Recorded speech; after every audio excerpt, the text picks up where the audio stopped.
What's up, ladies and gentlemen? How we feeling? Welcome back to my channel. If you're new here, I appreciate you taking the time to check us out. If you're a returning viewer, thank you so much for being here. This is not for perfect men, and it's definitely not by a perfect man, but this is for good men and men who are always trying to be better. And so I want to start every single episode out by saying, if you're a good man, we applaud you, okay? If you're a good man, thank you. Thank you for doing that. Thank you for being that. Thank you for having standards and having boundaries and having self-respect, you know? Good men, we need good men. The world needs good men. And I consider myself a good man, not a perfect man, but a good one. And I'm here to encourage other men to join forces with me, and let's all be good men, better men together. Today's episode is going to be a little rough for me personally, because I'm going to tell on myself. I'm going to really snitch on myself real bad today, because today's episode is about porn. I think it's eating our men up. You know, men who are good men are still going to struggle with this. Anybody who has a sex drive, anybody who has a libido, any given human is going to have the opportunity within their lifetime at some point to struggle with lust. And hopefully you haven't had a struggle with porn for your sake. I genuinely hope that's not your experience. But I'm going to tell on myself. I'm going to snitch on myself big time during this episode. And I want anybody who identifies with this, please leave me a comment. Tell me about your struggle. Tell me how you overcame, if you did. And let's join together and do this as a community, as a unit. I'm not alone in this. There are a ton of people who feel the same way that I feel. So let's jump out into it. I want to open with a quote. Thucydides. He has a quote that says, "Self-control is the chief element of self-respect, and self-respect is the chief element of courage." The definition of courage is not the lack of fear. It's not the lack of intimidation. It's not the lack of trepidation, so on and so forth. But it's being terrified and saddling up and riding out anyways. Being terrified of what you might find, but you saddle up and you ride out anyways. And I think that self-control, self-respect, and courage are all big check boxes on the list of things that a good man is going to cultivate. So once again, self-control is the chief element of self-respect, and self-respect is the chief element of courage. Raise your hand if you feel like you're a courageous person. I have not always been. I think I am now. I would be willing to vote for that, but there's been a lot of times in my life where I've just been a scared little boy. Deep down inside, I'm just a scared little boy, and I'm just a little boy that wants to be loved.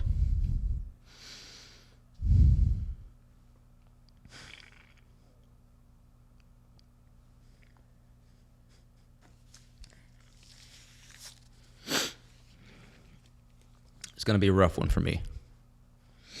Porn is all about connection, and this is a pretty widely known fact in research circles concerning this topic. And it's about connection. It's about connection. When you watch porn, what you're actually subconsciously looking for is connection. And connection that, sadly, a lot of people are not getting, specifically men. Everyone has a little handheld TV that they carry around with them now. Everyone has 24/7 access to the internet.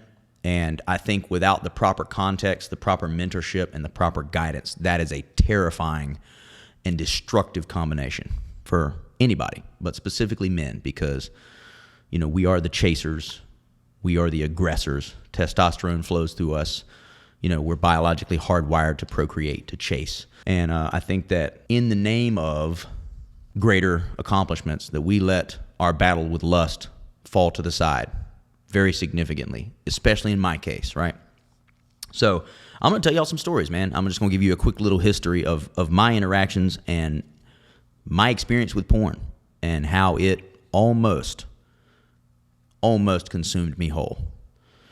At this current filming, it's probably been close to 3 years since I consumed porn consistently. Okay, now we're talking about at the height of my porn consumption, watching porn 2 or 3 times a day, every day.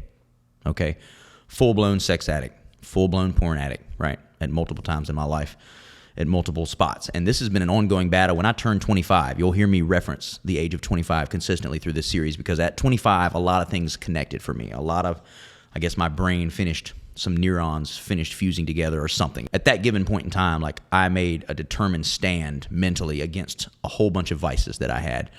And none of that happened immediately, but the battle began. The battle cry was sounded, and I rode into battle against these things. And it's been a really long, difficult journey, just based on how far I let myself go, you know? My very first exposure to porn was not far from my own house. You know, I grew up as a cult kid. So interestingly enough, we didn't have internet in my house. We didn't have laptops. We didn't have computers. We didn't have cell phones. We didn't have anything. And we had no access to the internet, no access to outside forces, influences, but also no context. So the same parents that were desperately trying to protect us from every worldly influence that they could imagine were also, in my opinion, and this is with all love and respect to them, you know, everybody just does the best that they can. It was either spiritual or it was of the devil. It was very black and white. I think that mentorship is really important, and I think that context is really important. So my first exposure to any sort of pornographic material whatsoever was as early as, I think, maybe 10 or 11. I had some family members of mine that used to stay in another dwelling on our property very close to us. And I found out one day when I was visiting with them that they had a series of car magazines, which in the back in those days, you know, I'm dating myself right now, but you could flip to the back of the magazine and there would be a whole series of, like, you know, wallpapers that you could buy for your cell phone. I don't know, raise your hand if you remember purchasing wallpapers for your flip phone back in the day. But these are all photos of big booty chicks standing in front of muscle cars, you know, all this type of stuff.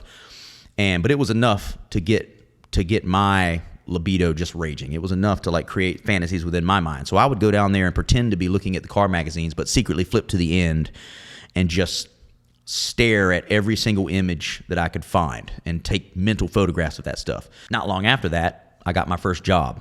My father, he didn't force me to get a job per se, but, like, I asked him to buy me a pair of shoes one day that I liked in the store, and he retorted, well, if you like them so much, go get a job and buy them yourself, basically. You know, personally, I don't think that an 11 or 12-year-old should have a job.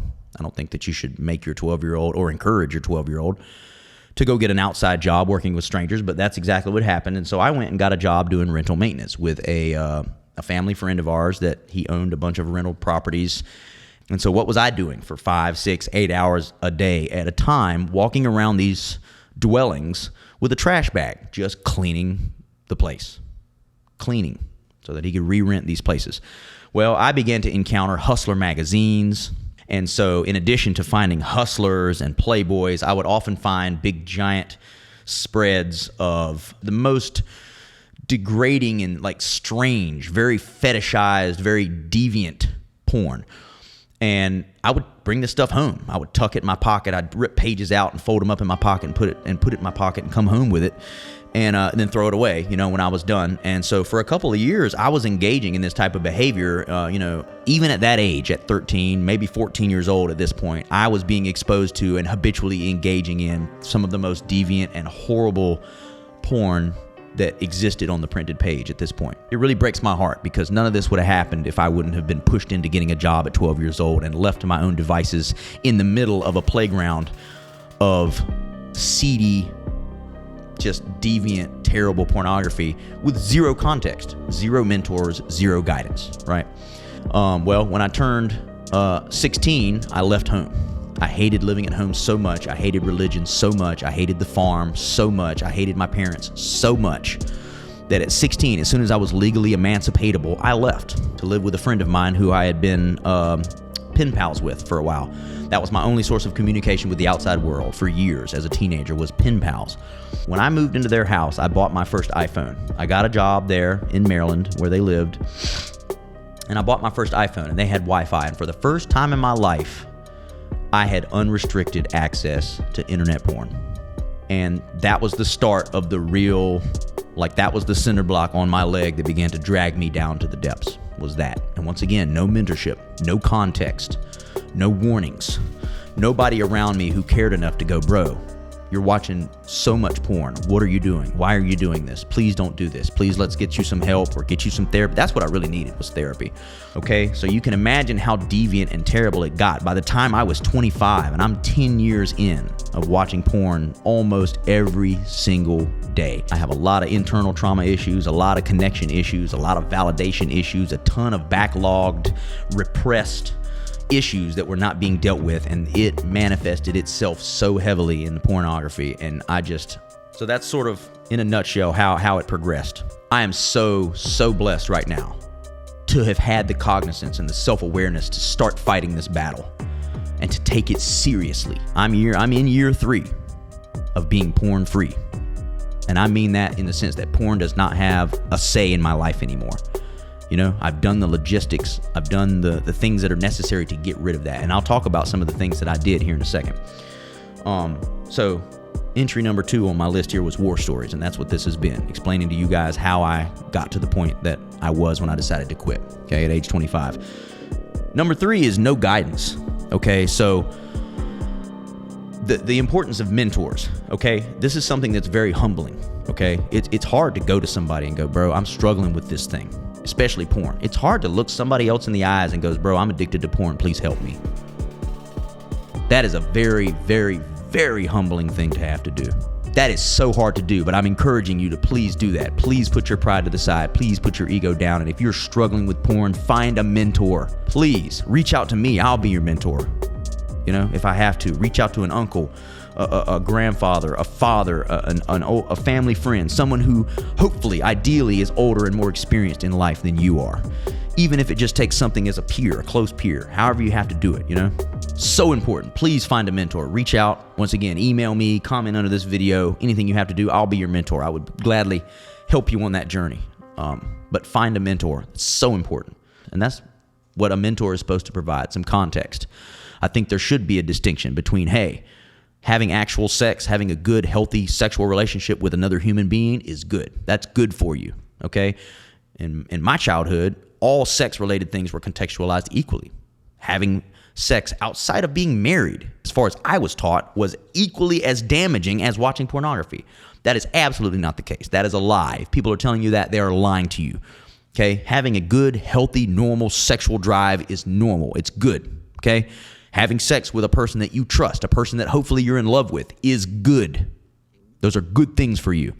Okay? Watching porn is not. Watching porn is not good for you because it's going to replace, or it's going to attempt to replace, a healthy sexual relationship. And that is not, do not let it do that, please. Number 7 is something that I really want to talk about that's really important, and it's really sad, but it's really important, is that my friends laughed at me. I'm not going to say his name, but a very, very close friend of mine. One time I remember we were sitting in the parking lot at the apartment building where I lived. And at this point in time, I was probably 26 or 27. So I had been actively battling pornography for like a couple years at that point.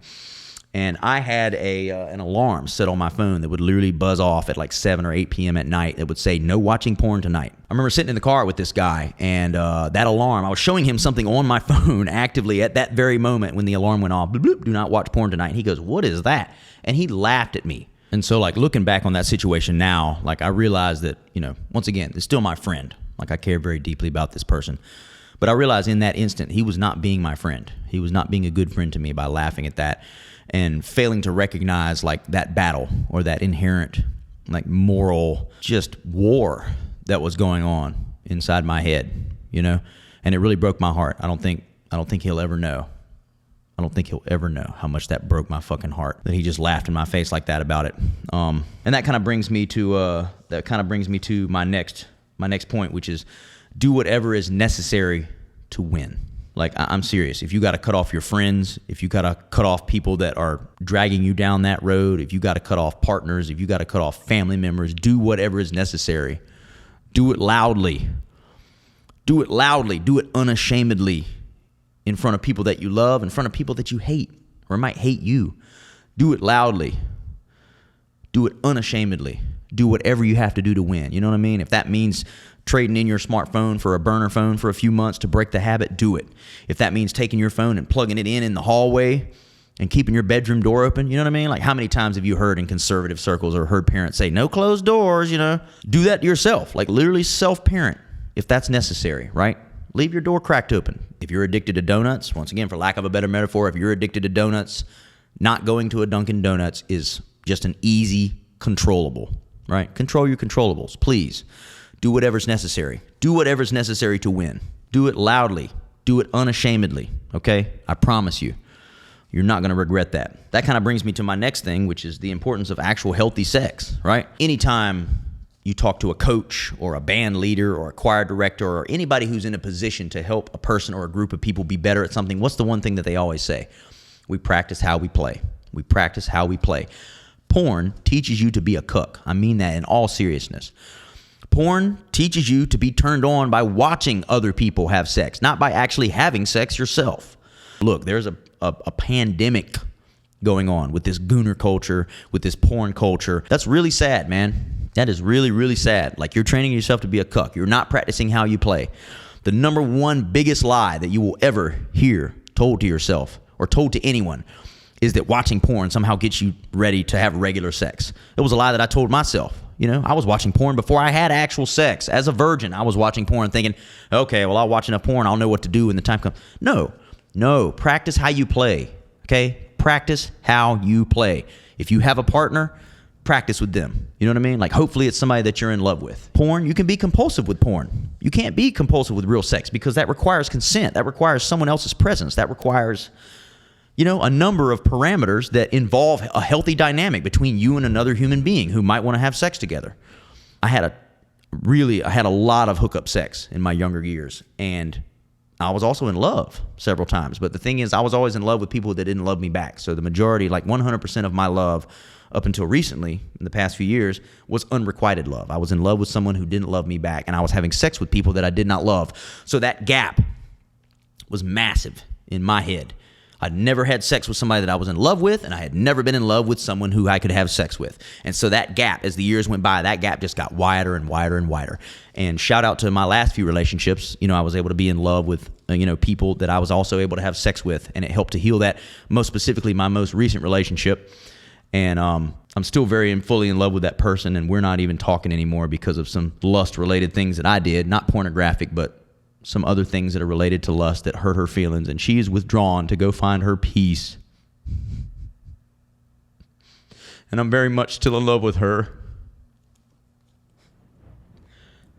The greatest love that I've ever known. And she was responsible more than anyone else in my life for helping me bridge that gap between love and sex. And when you look in my eyes and you see the pain, you know I'm telling you the truth. I'm not here to judge you, okay? I'm a good man, and these are still things that I struggle with as a good man, because there's a battle on men right now, and I may have very well just lost the greatest love that I've ever known because of old habits, because of my inability to control myself. The Thucydides quote, self-control is the chief element of self-respect, and self-respect is the chief element of courage. And deep down inside, there's still just a scared little boy who wants to be loved. And I have to wake up every day knowing that I hurt the person that I love the most, more than any person in the world. Porn does not help you respect women. The women in porn are drugged. They're held against their will sometimes. They're being trafficked. They may not have father figures or mentors of their own. They're just as desperate for connection as the poor guys that are consuming their content. Shout out to all those women who have been in porn. I hope that you find the love that you're looking for. I hope that you find the support that you're looking for.